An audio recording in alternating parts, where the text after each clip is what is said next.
নমস্কার বন্ধুরা, আমার আজকের রেসিপি আলু কোপ্তা কারি। এটা লুচি, রুটি, পরোটা, ফ্রাইড রাইস, পোলাও, ভাত সব কিছুর সঙ্গেই খাওয়া যাবে। অঞ্জুস ক্রিয়েশনে আপনাদের স্বাগত।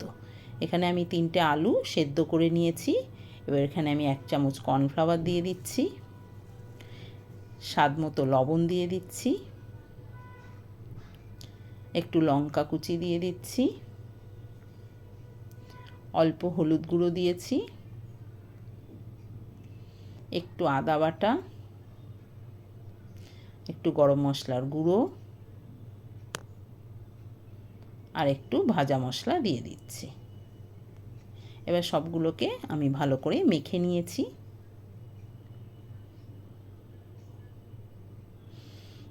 এবার এর মধ্যে একটু ধনেপাতা কুচি দিয়ে দিচ্ছি,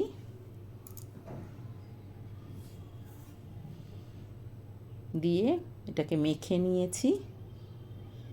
ভালো করে মেখে নিয়ে এর মধ্যে আমি কিশমিশ কুচি দিয়ে দিচ্ছি। এবার ভালো করে মেখে আমি ছোট ছোট বলের আকারে কোপ্তাগুলোকে তৈরি করে নিয়েছি। এবার একটা প্লেটের মধ্যে একটু ময়দা নিয়ে নিয়েছি। এবার কোপ্তাগুলোকে একটু ময়দা মাখিয়ে নিচ্ছি। সবকটা কোপ্তা আমার ময়দা মাখানো হয়ে গেছে। এবার কড়াইতে তেল দিয়ে আমি কোপ্তাগুলোকে ভেজে নিচ্ছি।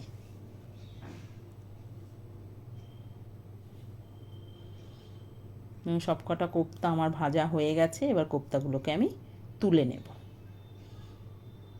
এবার তেলের মধ্যে একটু সাদা জিরে ফোড়ন দিয়েছি আর একটু পেঁয়াজ কুচি দিয়ে দিয়েছি। পেঁয়াজটা একটু লাল করে ভাজা হলে ওর মধ্যে কারি পাতা দিয়ে দিচ্ছি। একটু কারি পাতাটা একটু ভাজা হলে ওর মধ্যে আমি রসুন কুচি দিয়ে দিয়েছি। এবার 1 চামচ আদা বাটা, 1 চামচ ধনে গুঁড়ো, হাফ চামচ জিরে গুঁড়ো, একটু হলুদ গুঁড়ো, স্বাদ মতো লবণ আর একটু কাশ্মীরি লঙ্কার গুঁড়ো দিয়ে মশলাটাকে কিছুক্ষণ কষিয়ে নিয়েছি।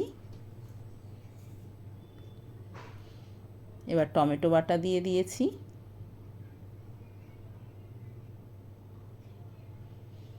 এবার একটু টমেটো সস দিয়ে দিচ্ছি আর ঝালের জন্য লঙ্কা দিয়ে দিয়েছি।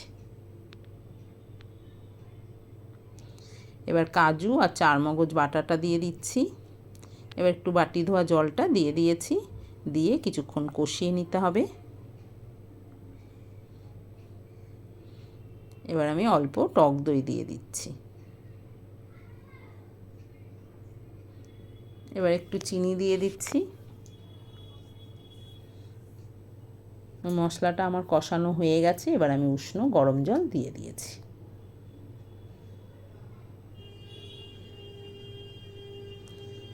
এবার একটু ঝোলটা ফুটে উঠলে ওর মধ্যে গরম মশলার গুঁড়ো দিয়ে দিচ্ছি।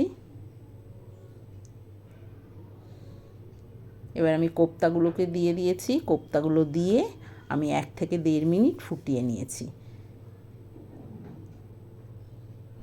এবার কোপ্তাগুলো আমার হয়ে গেছে ফোটানো। এবার আমি নামিয়ে নিয়েছি।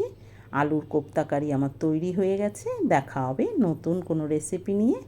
সবাই ভালো থাকবেন, সুস্থ থাকবেন। ধন্যবাদ।